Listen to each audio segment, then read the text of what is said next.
बच्चों, आज हम पत्र लेखन के बारे में जानेंगे। पत्र लेखन होता क्या है और पत्र को किस तरह से लिखा जाता है, पत्र के कितने प्रकार होते हैं, इन बातों के बारे में जानेंगे। ठीक है। तो पत्र लेखन एक ऐसा माध्यम है, एक ऐसी कला है जिसके माध्यम से हम संदेश पाने और भेजने के ढंग को सीखते हैं। और ये जो तरीका है हमें इतनी आसानी से नहीं आती, बल्कि अभ्यास करते करते ये कला हमें आती है। एक ऐसा माध्यम है जो जिसमें उसकी भाषा पर निर्भर करता है कि आपकी भाषा कैसी है, उसी में ही आपके यह पत्र जो है संबंधों को अच्छा भी बनाती है और कटु भी बनाती है, संबंधों में कटुता भी लाती है। ये स्पष्ट करता है कि आपके पत्र लिखने का ढंग कैसा है, आपने जो पत्र लिखा है उसमें आपने किन शब्दों का चयन किया है। तो पत्र जो है एक बहुत अच्छा माध्यम है, किंतु अभी वर्तमान समय में यह धीरे धीरे घटता जा रहा है। पत्र लिखने का जो एक माध्यम था, भावों को बड़े सुंदर ढंग से स्पष्ट किया जाता था, भाव विचारों को एक दूसरे के सामने जो रखा जाता था पत्र के माध्यम से, अब वह जो है घटती जा रही है। अब पहले जैसी नहीं रही कि पत्र के, अब तो मोबाइल आ गया है तो मोबाइल के माध्यम से बात किया जा सकता है, तो पत्र लिखने की आवश्यकता नहीं है। किंतु पत्र एक बहुत अच्छी कला है, इसे सभी को जानना चाहिए। पत्र लिखते समय हमें कुछ बातों का ध्यान रखना चाहिए कि हमारी भाषा कैसी है, सरल, इसमें हमारी भाषा सरल होनी चाहिए, स्पष्ट होनी चाहिए, उसमें क्रमबद्धता होनी चाहिए, संक्षिप्तता होनी चाहिए, सुंदर होनी चाहिए, गोपनीयता भी जरूरी है और निश्चित अर्थ हो। इन बातों का, और पत्र में शिष्टाचार है या नहीं, इन बातों का भी ध्यान, शिष्टता है कि नहीं, इन बातों का ध्यान हमें रखना अति आवश्यक है। तो अब देखते हैं कि हमने पत्र के बारे में जाना और पत्र कैसे लिखना चाहिए, इन बातों को जाना। अब हम पत्र के प्रकार के बारे में भी देख लेते हैं।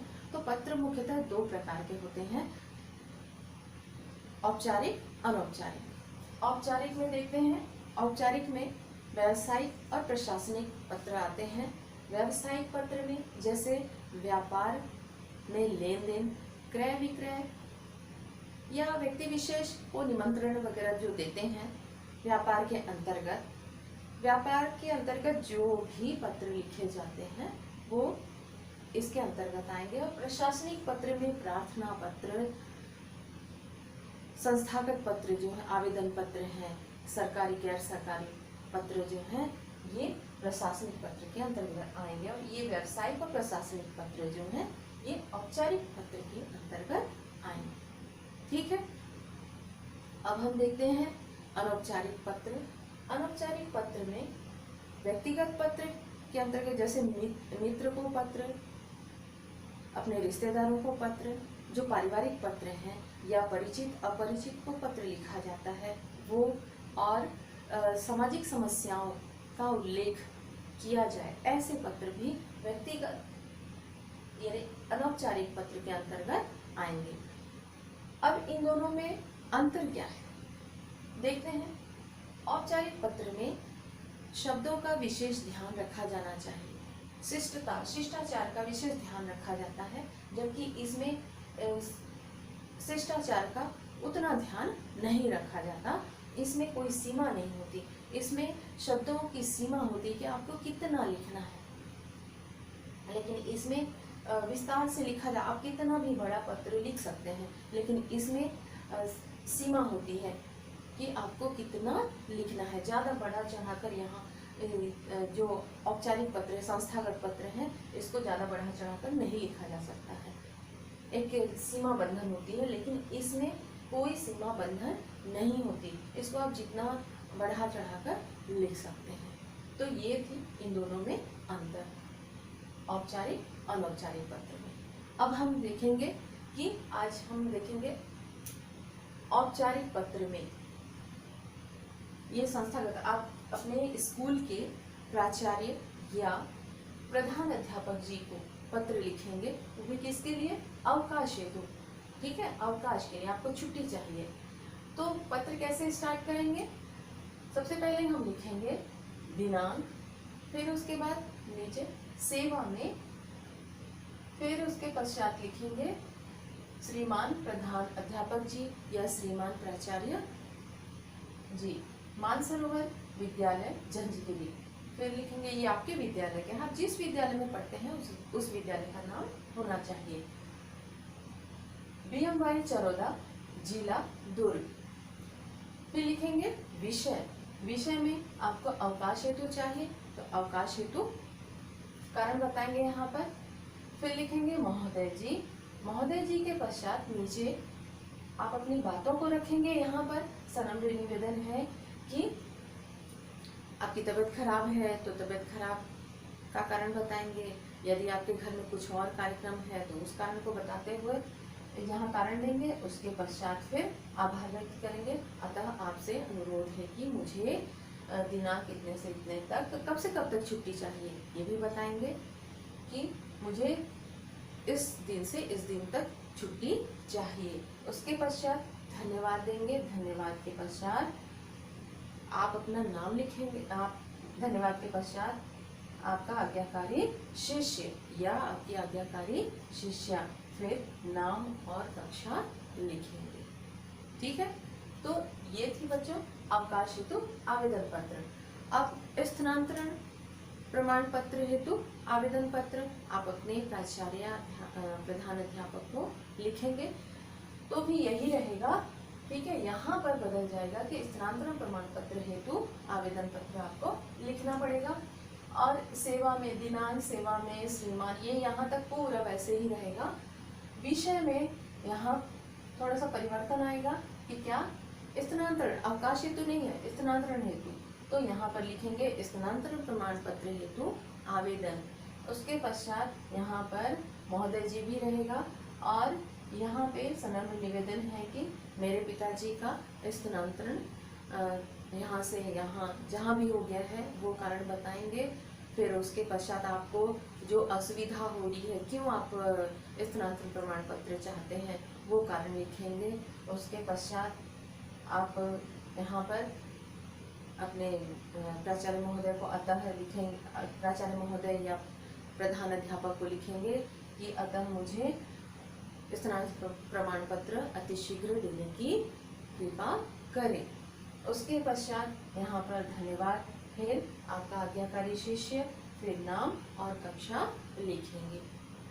तो अभी हमने जाना कि पत्र लेखन क्या होता है, पत्र को कैसे लिखा जाता है, किन बातों का ध्यान रखना चाहिए, फिर पत्र के प्रकार के बारे में जाना और यहाँ पर हमने अवकाश हेतु आवेदन पत्र लिखना जाना, स्थानांतरण प्रमाण पत्र कैसे लिखा जाता है उसको भी जाना।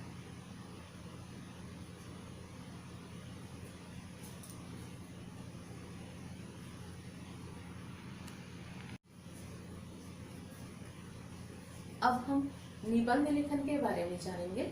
निबंध लेखन एक ऐसी कला या एक ऐसी रचना है जिसमें किसी वस्तु या विषय पर अपने विचार को सुव्यवस्थित ढंग से लिखना ही निबंध कहलाता है। ठीक है, निबंध में हमें अपने विशेष बातों का ध्यान रखना पड़ता है कि जिन बातों का हमने चयन किया है वो प्रभावशाली हो, संक्षिप्त हो, आकर्षक हो, स्पष्ट हो। निबंध लिखते समय हमें इन कुछ विशेष बातों का ध्यान रखना चाहिए कि हमारी जो हम जिस विषय के बारे में निबंध लिख रहे हैं उसके बारे में हमें जानकारी है या नहीं। अगर नहीं है तो उसकी अच्छी तरह अध्ययन कर लेनी चाहिए, उसके बारे में नई नई जानकारियां प्राप्त कर लेनी चाहिए। जिन बातों को हमने रखा है वो विषय के अनुकूल, वो वह भाषा जो है विषय के अनुकूल है या नहीं, इन बातों का भी ध्यान रखना चाहिए। जिन बिंदुओं को हमने लिखा है, जिन बिंदुओं को हमने रखा है, वो बिंदु आपस में मेल खाते हैं या नहीं, तालमेल आपस में बैठ रहा है या नहीं, भाषा की स्पष्टता है या नहीं, प्रभावशाली है या नहीं, इन बातों का विशेष ध्यान रखना जरूरी है निबंध में। ठीक है। निबंध लिखने से पहले हमें जिस विषय पर भी निबंध लिख रहे हैं, तो उसको लिखने से पहले हमें उसकी एक रूपरेखा तैयार कर लेनी चाहिए। जिस प्रकार आप अपने घर में कुछ उत्सव होता है, हमारे घर में जब उत्सव होता है तो हम एक रूपरेखा तैयार करते हैं कि उस उत्सव को, उस कार्यक्रम को किस तरह से करना है, क्या क्या तैयारी करनी होगी, क्या क्या चीज़ें लगेंगी। तो उसी प्रकार निबंध लिखने के लिए भी जो जो सामग्री की आपको आवश्यकता है, उन चीज़ों की पूरी तरह तैयारी कर लेनी चाहिए। एक रूपरेखा तैयार कर लेनी चाहिए कि हमें किस बिंदु पर, आपको विषय का ज्ञान होना चाहिए विशेष रूप से, कि आप किस विषय पर, आखिर उस निबंध का मूल विषय क्या है, इस बात पर आपको ध्यान देना जरूरी है। उसी के अंतर्गत आपको रूपरेखा तैयार करनी चाहिए। ठीक है। अब हम देखते हैं कि निबंध के अंग, इसको कितने भागों में, निबंध को लिखते समय कितने भागों में विभाजित किया जाता है मुख्य रूप से।